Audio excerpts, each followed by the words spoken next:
길이 참으시는 중에 전에 지은 죄를 간과하심으로 자기의 의로우심을 나타내려 하심이니 곧 이때에 자기의 의로우심을 나타내사 자기도 의로우시며 또한 예수 믿는 자를 의롭다 하려 하심이라. 아멘.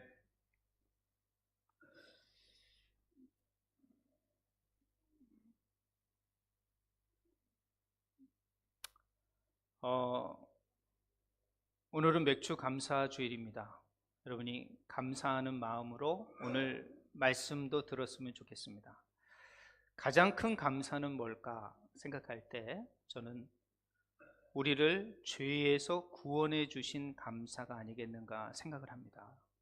이 감사가 우리에는 늘 베이스가 되어야 되는 겁니다. 우리의 가장 큰 감사, 그리고 가장 근본이 되는 감사는 우리를 구원해 주신 감사. 이것이 가장 중요한, 가장 큰 감사의 원천이 되어야 되는 것입니다. 그래서 우리의 모든 감사는 이 구원의 감사로부터 시작이 되는 것이죠. 그래서 저는 올 2026년 후반기 매월 첫 주에는 이 복음의 본질에 관한 말씀을 전해야 되겠다라는 생각을 하게 됐습니다. 그러니까 매번 새로운 성도들이 오십니다, 사실은. 그런데 새로운 성도들에게 이 강해 설교라고 해서, 시리즈 설교라고 해서 가게 되면 복음에 관한 본질을 이렇게 전하지 못할 때가 많이 있더라고요. 또 우리 기존의 성도들도 이 복음의 본질에 관한 설교를 반드시 한 번씩은 들어야 된다. 즉 반복해서 들어야 되는데 반복해서 목사들이 전달하지 않아요. 설교하지 않아요. 그래서 저도 안 되겠다 생각을 해서 저는 올 7월 첫째 주, 8월 첫째 주, 이 성찬이 있는 첫째 주에는 이 복음의 본질, 복음의 핵심을 먼저 계속 반복해서 전해야 되겠다라는 생각을 하게 됐습니다. 그러므로 여러분이 그 복음의 본질을 깨닫고 나아가서 그 복음을 알지 못하는 분들에게 전도해야 되겠다. 그런 훈련의 시간으로도, 교육의 시간으로도 이 매월 첫째 주에 이 복음에 관한 이야기를 좀 해보려고 합니다. 여러분, 오늘 본문은 성경 전체의 가장 중심이고 우리 몸의 가장 중심이 심장이듯이 이 성경의 생명의 심장이라고 할 수 있는 것은 바로 로마서 3장이라고 할 수 있습니다. 이 심장에서 피가 공급되듯이 이 3장에서 어떻게 보면 우리의 구원의 놀라운 그리스도의 피가 흘러가는 첫 번째 지점이라고 할 수가 있습니다. 그러니까 아주 중요한 장이 이 로마서 3장입니다. 여러분들이 복음에 흔들릴 때 어디를 읽느냐? 바로 로마서 3장을 읽으시면 모든 것들이 다시 회복될 수 있는 장이 바로 로마서 3장이라는 것이죠. 저는 이 3장을 오늘 여러분에게 말씀을 나누면서 두 가지 이 주제를 가지고 여러분에게 설교하고자 합니다. 첫 번째는 하나님은 나 같은 죄인을 어떻게 의롭게 하실 수 있을까? 내가 죄인인데 어떻게 나를 의롭게 하실 수 있었을까? 라는 질문의 답을 오늘 본문에서 얻으셔야 돼요. 또 한 가지는 우리가 그 구원 받았는데 왜 나는 계속 죄를 짓고, 기억이네요. 지으셔야 되는데, 죄를 짓고 마음이 불편한가?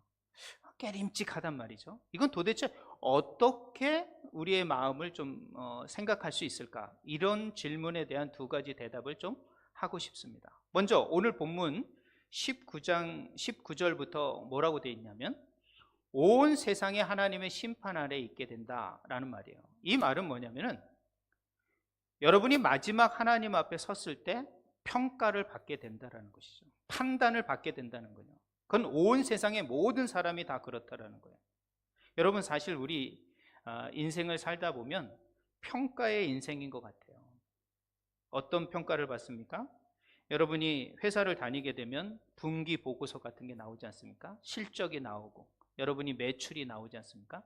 그 매출이 낮아지면 내가 꼭 실력이 없는 것 같고 평가를 제대로 못 받을 수가 있게 되는 것이죠.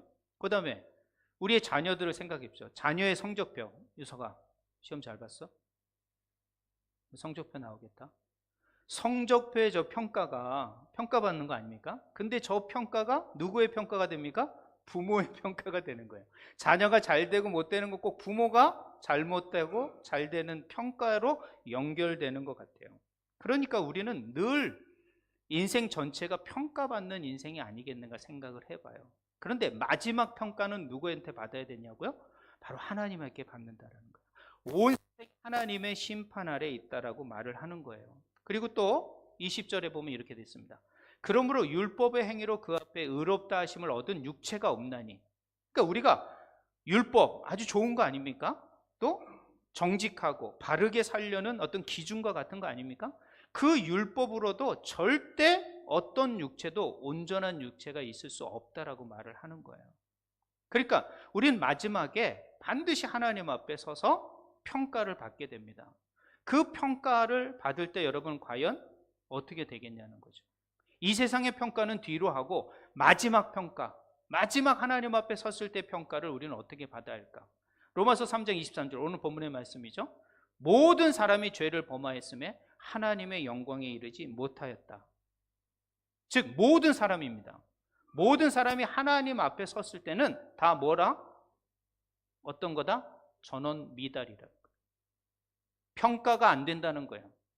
그 평가에 통과할 사람이 아무도 없다라고 말을 하는 거예요. 세상에는 성실한 사람이 있습니다.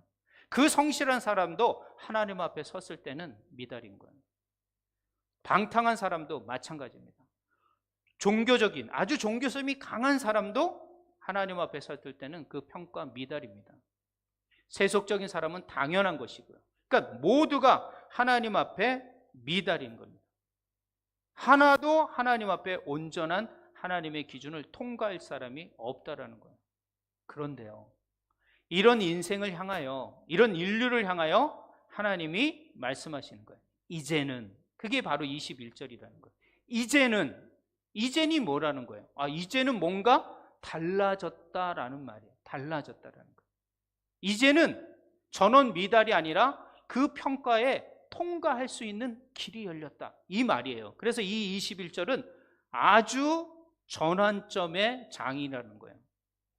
모든 사람이 하나님 앞에 심판, 율법으로 안 되고 모든 사람이 하나님의 영광에 이르지 못하는 절대 미달의 상태가 됐는데 이제는 달라졌다라는 거예요.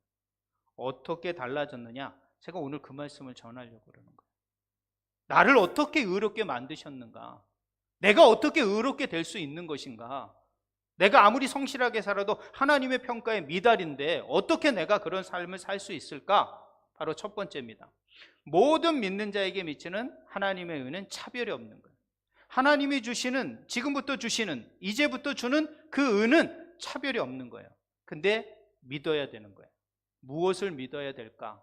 어떤 믿음이 있어야 될까? 이렇게 우리는 생각할 수 있습니다. 자, 그러면 그것은 뭐냐면은 정가된 의라고 말을 하는 것입니다. 이것은 내가 의롭게 해서 하나님의 의를 받은 게 아니라 누군가의 이 의를 내가 부여받게 되었다라고 말하는 거예요. 나에게 주어진 의다라고 말을 하는 거예요. 이 세상 모든 사람이 아무도 그것을 할 수 없는데 그 의가 우리 가운데 정가된 의가 있다라는 것이에요. 그것이 무엇이냐? 그게 바로 오늘 네 가지 단어에서 나올 수 있는 것입니다. 뭐냐 하면은 어떻게 그 의가 우리 가운데 정가될 수 있었는가? 24절부터 그 설명을 하는데요. 먼저는 값없이라는 단어입니다. 값없이. 이 값없이라는 단어는 어떤 거냐면 그냥 우리가 거저 받았다라고 말을 하는 거예요. 거저 받았다. 우리가 지불한 것이 아니라 어떤 이유도 없는데 하나님께서 우리에게 거저 주셨다라고 말을 하는 것이에요. 그러니까 이 말은 또 그런 말도 있습니다. 값은 치러야 돼. 근데 내가 값을 치른 것이 아니라 누군가가 내 대신 값을 치러줬다라고 말을 하는 것이에요. 여러분이 구원받은 모든 죄의 부분을 누가 치러줬다? 값을 치러야 되는데 누군가가 내 대신에 값을 치러줬다라고 말을 하는 거예요. 또 두 번째 단어는 속량이라는 단어입니다. 이 속량이라는 단어는 어떤 거냐면 그 당시 노예 시장에서 사용했던 단어입니다. 이 속량이라는 말은 어떤 거냐면은 몸값이라는 말이에요. 그러니까 옛날에는 노예의 몸값이 있어요. 이빨이 튼튼하다든가 건강하다든가 뭐 병이 없다든가 뭐 이목구비가 뭐 튼튼하다든가 머리카락이 아주 많다든가 이러면 그 노예의 몸값이 아주 좋습니다. 그 몸값을 지불해야만이 그 노예는 팔려갈 뿐만 아니라 그 노예로부터 자유를 얻게 되는 거예요. 그 단어가 뭐냐? 속량이라는 말이에요. 그러니까 그 노예 시장에서 그 삶을 완전히 자유인으로 바꿔놓은 값, 그것이 바로 속량이라는 단어예요. 그러니까 누군가가 나를 위하여 값을 지불해 줬다는 거죠. 자, 그러면 좀 쉽게 설명하면 제가 AI한테 물어봤어요. 그랬더니 이렇게 대답하더라고요. 자기 등기부 은행 이름으로 근저당에 올라가 있습니다. 여러분 설명 쉽게 해드린 겁니다. 그러면 그 집은 내 집이 아닙니다. 왜냐하면 근저당이 잡혀 있고 그 다음에 이 등기부가 내 이름으로 되어 있지만 다 돈이 물려 있으니까 안 되는 거예요. 근데 누군가가 그 은행에 찾아가서 내 빚을 전액을 다 갚아주는 거예요. 원금도 내주고 이자도 내주고 연체료도 내주고 그러면서 그 모든 것들을 다 내어주는 거예요. 그러면 이제 내가 근저당 잡혀온 모든 것들이 다 없어진 거죠. 그래서 그 집이 온전히 내 것이 되는 거예요. 내가 한 게 아닌데 누군가가 그 모든 것을 다 갚아주셔서 내 것이 된 거예요. 그게 바로 속량 구속이라는 단어라는 거예요. 그러니까 나는 아무것도 한 것이 없는데 내 모든 집을 누군가가 다 그것을 다 갚아준 거예요. 이걸 좀 쉽게 설명하면 이런 겁니다. 죄에 붙잡혀 있는 우리의 인생, 죽음의 두려움에 휩싸여 있는 우리 인생, 율법의 정죄로 근저당 잡혀 있는 우리의 인생을 예수님이 모두 값을 지불하여 예수님이 그 값을 속량해 주셔서 우리가 자유인으로 의롭게 되었다라는 것이에요. 그러니까 누군가가 값은 지불해야 되는데 내가 지불하면 끝나는 거예요. 지옥 가는 거죠. 그런데 나를 지옥 가지 않기 위하여 누군가가 나의 죄값을, 나의 인생의 아주 망나니 같은 삶의 값을 지불해 주셨다. 이게 바로 속량과 값없이 그것을 해 주셨다라는 말이에요. 이게 참 놀라운 말이죠. 그러니까 나에게 하나님께서 어떤 값없이 주신 은혜가 있다라는 것이에요. 그래서 이 본문에 보면 또 어떤 거 있어요? 은혜로, 하나님의 은혜로라는 단어가 있습니다. 은혜는 뭐예요? 받을 자격이 없는데 그 사람이 그런 자격이 있어서가 아니라 자격이 없는데 그 사람이 받게 해주는 거죠.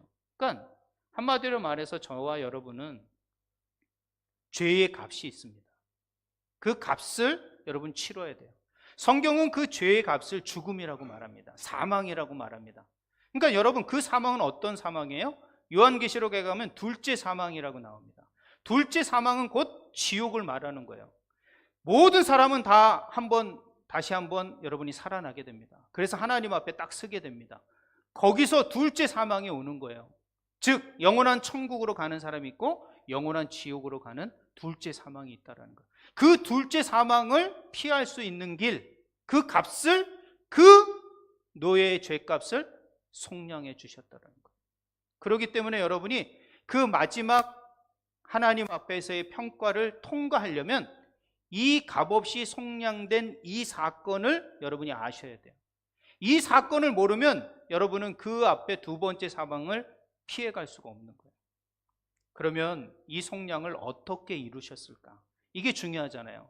이 속량, 이 값은 어떻게 치루어졌을까? 그게 바로 이 예수를 하나님이 그의 피로써, 피라는 단어가 나옵니다. 즉 예수님께서 피 흘림으로 말미암아 그 값을 지불하셨다라고 말을 하는 거예요. 그리고 또 하나의 단어는 화목제물이라는 거예요. 화목제물.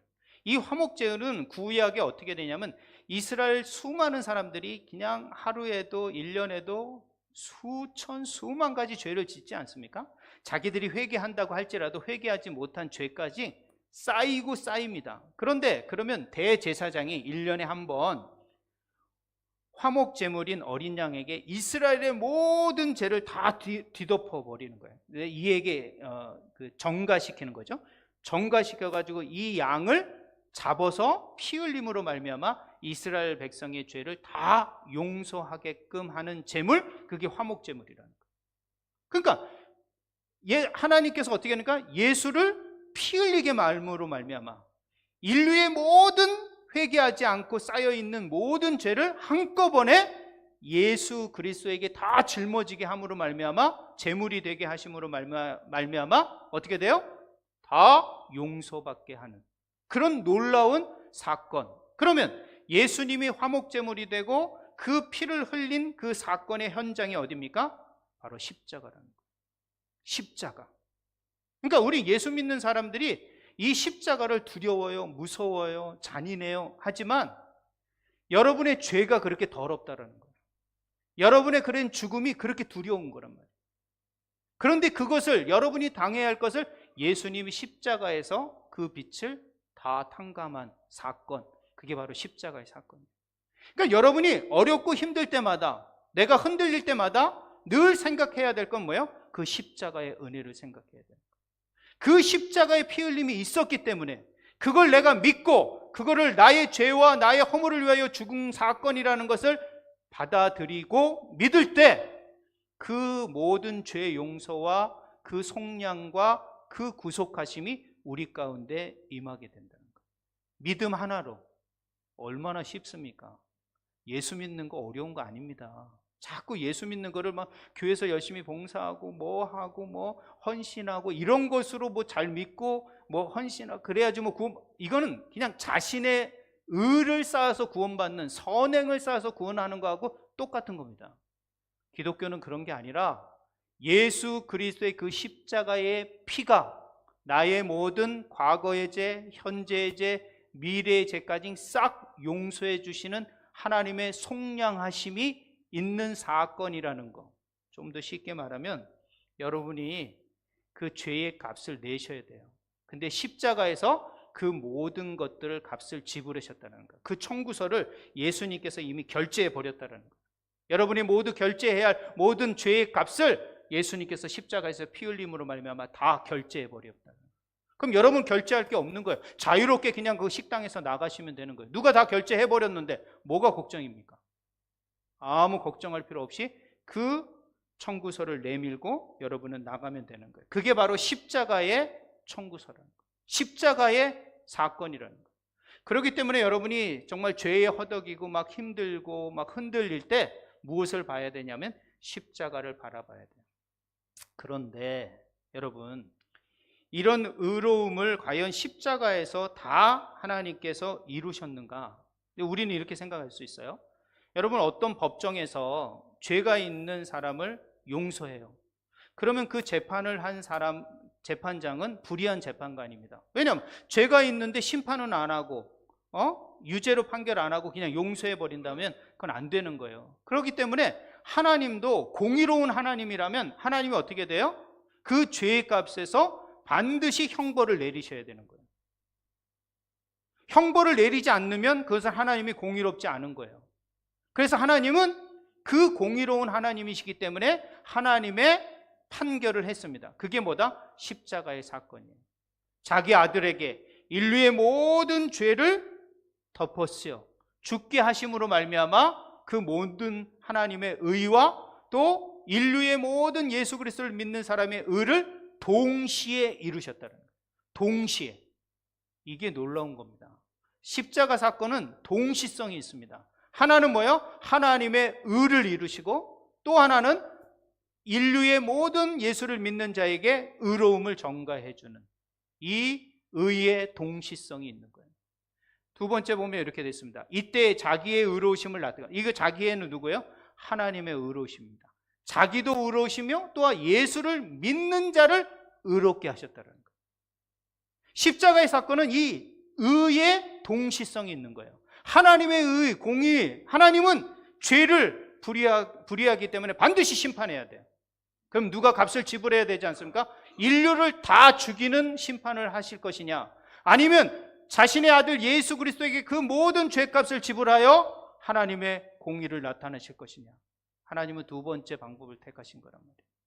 자신의 아들에게 모든 죄를 전가하여 그 죄를 처벌함으로 말미암아 하나님의 공의를 이루시고, 이 예수 그리스도의 십자가 사건을 믿음으로 마음으로 받아들이고 영접하는 모든 사람에게 하나님의 의가 임할 수 있는 정가된 의를 하나님은 이루셨다는 거예요. 그래서 이 26절이 아주 중요한 거예요. 결론적인 부분이에요. 이때에, 즉 십자가 사건 이후에 하나님은 자신을 의로움을 나타내실 뿐만 아니라 예수를 믿는 자들에게 의롭다 하심을 선언하셨다. 그래서 저는 이런 거를 확정 판결이라고 하는 거예요. 하늘의 최고 법정에 하나님이 마지막에 판결해야 될 내용을 26절에 적어두는 거예요. 그렇기 때문에 그 상위 법정은 없습니다. 하나님이 판결한 이 모든 것이 마지막 종결인 거예요. 왜? 마지막 때 이 판결을 하는 거니까. 지금 판결은요, 상급 법원이 있어가지고 올려도 돼요. 그러나 그 상급 법원 중에서도 가장 위의 법정이 뭐다? 하나님이 인류를 판결하는 법정에 서게 되는 거예요. 그렇기 때문에 하나님의 판결이 이미 났기 때문에 여러분은 이젠 두려워할 필요가 없는 거예요. 하나님의 의가 이루어졌고 우리가 예수 그리스도를 믿음으로 말미암아 우리는 의롭게 되는 거예요. 땅 끝난 거예요. 아니 근데 끝났는데 이런 질문을 할 수 있잖아요. 그런데 하나님, 목사님, 왜 여전히 우리는 죄를 짓습니까? 그리고 이 죄를 지으면 마음이 그냥 껄쩍지근하고 불편합니다.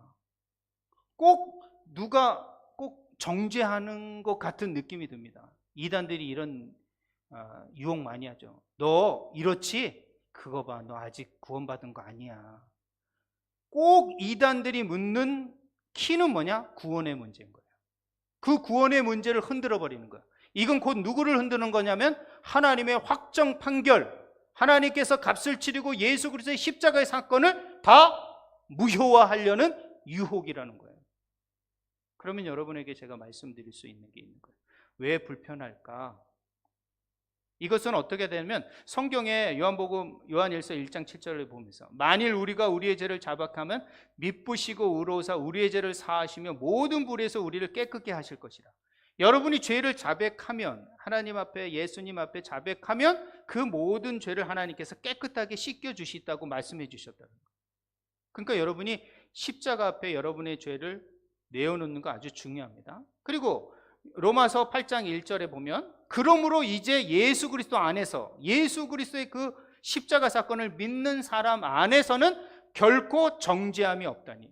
정죄함이 뭐라는 것은 여러분의 또 다른 심판은 없다라는 거예요. 값을 치러야 할 이유가 없다라고 말을 하는 거예요.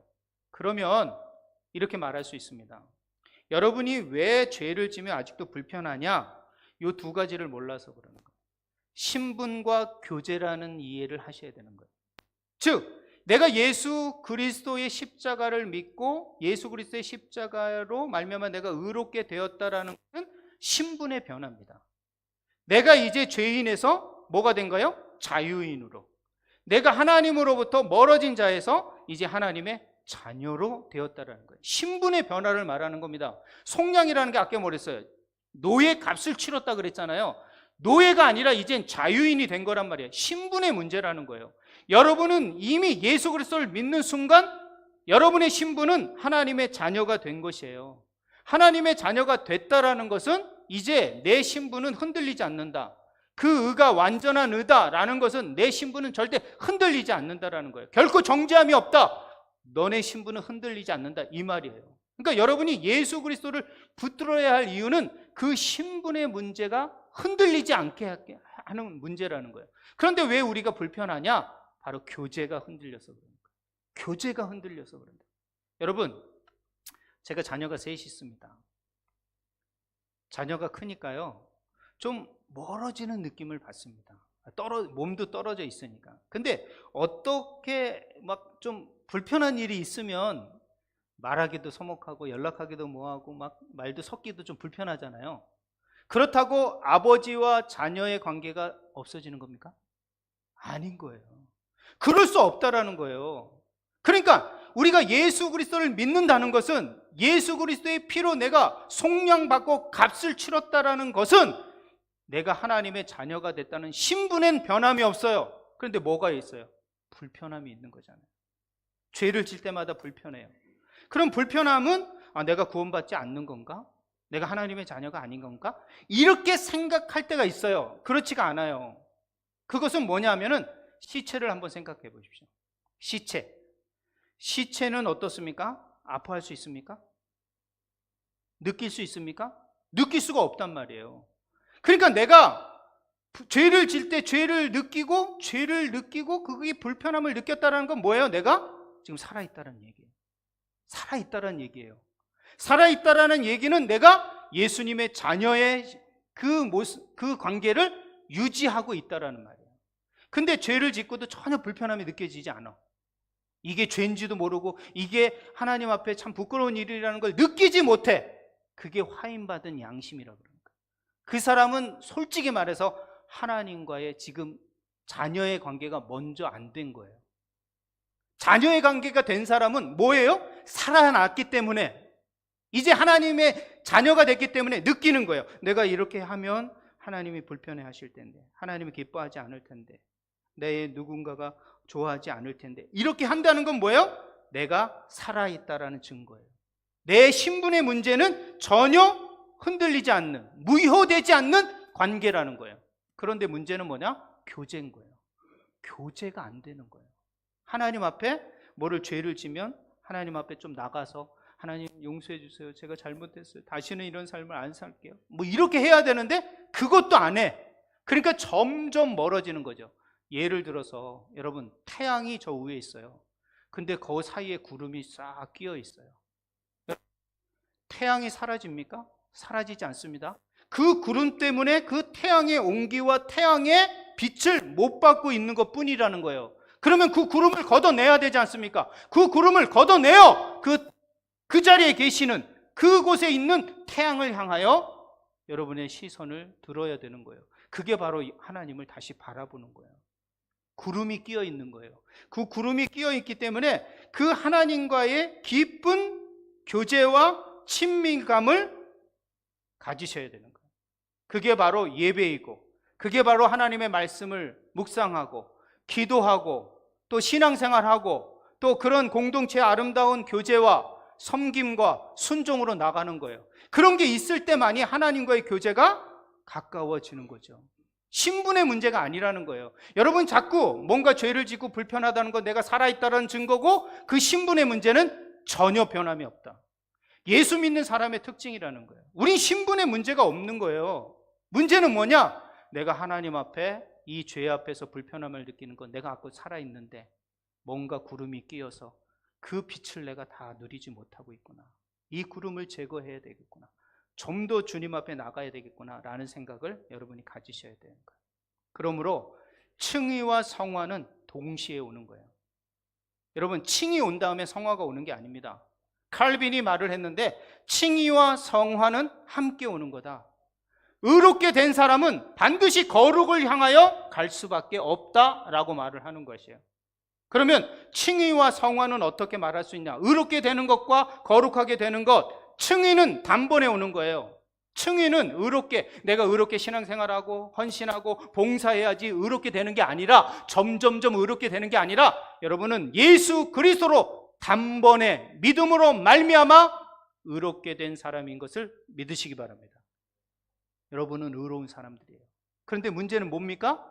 내가 거룩한 방향으로 가야 되는데 그 거룩한 방향으로 갈 수 없도록 죄가, 사탄이 유혹을 하는 거예요. 그럼 여기서 제가 설명을 하나 더 해야 됩니다. 여러분이 죄가 밀려올 때 그 마음의 무거움과 불편함에는 두 가지가 있습니다. 하나는 사탄의 참소입니다. 사단이 여러분을 향하여 너 봐, 너는 구원받은 사람이 아니야. 너는 안 돼. 너 나이에 너 그렇게 해가지고 너 구원 받겠어? 이렇게 사단이 참소하는 것은 하나님으로부터, 예수 그리스도로부터 점점 멀어지게 만드는 거예요. 그것은 그 사단의 참소에 여러분이 넘어지는 거예요. 그러나 성령의 책망이 있습니다. 성령의 책망. 사단의 참소가 있는 반면에 성령의 책망이 있는데, 성령의 책망은 하나님으로부터 멀어지게 하지 않습니다. 성령의 책망, 그 성령의 소리라는 것은 어떻게 느껴지냐면 하나님의 책망이, 성령의 책망이 올 때 다시 하나님 앞에 돌아가야 되겠다. 다시 한번 용서를 구하고 내가 하나님의 자녀로서의 삶을 더 살아야겠다. 이런 회개의 문으로 돌이키는 것. 이게 성령의 책망이라는 거예요. 내 안에 내가 더 하나님 앞에 멀어지는 게 아니라 하나님으로부터 가까이 가는 그 책망이 있다면 그건 곧 성령의 책망인 거예요. 내 안에 있는 성령이 나를 책망하여 회개의 문으로. 회개를 뭐라 그랬어요? 제가 지난번에 회개는 뭐다? 방향 전환이라고 했죠. 내 방향이 전환되어 하나님을 향하게 하는 것, 이게 바로 성령의 책망이라는 거예요. 그러므로 의롭게 된 사람은 계속 성화의 거룩한 방향으로 다시 방향을 틀어서 가는 거예요. 여러분의 신분의 문제가 아니라 하나님과의 교제의 문제다라는 것을 여러분 기억하셔야 됩니다. 그러므로 여러분, 너무 내가 의로운 문제에 좌지우지 되는 게 아니라 예수를 믿고 예배를 드리는 모든 자, 예수 그리스도를 내 입으로 시인하고 믿는다고 고백하는 모든 자는 성령이 임재하여 하나님의 자녀가 됐음을 믿으시기 바랍니다. 그러면 이제는 무엇이 필요합니까? 성화죠. 하나님 앞에 거룩한 방향으로 틀어가는, 성령의 책망을 받아가면서도 하나님에게 방향을 틀어가는 그런 거룩한 삶의 순종이 있어야 되는 것입니다. 그래서 마지막으로 저는 이렇게 여러분에게 말씀드릴 수 있습니다. 사실 저도 이 강단에 서면서 솔직히 제 자신에게 물어볼 수 있습니다. 나는 이 복음을 과연 전할 자격이 있는가? 과연 나는 얼마나 의로울까? 이런 고백을 할 수밖에 없습니다. 저 역시 하나님의 영광에 미달된 사람이고, 저 역시 발 앞에 흙을 묻히고 걷는 사람입니다. 그러나 흙이 묻었다고 하나님 앞에 달려가지 않을 수 없습니다.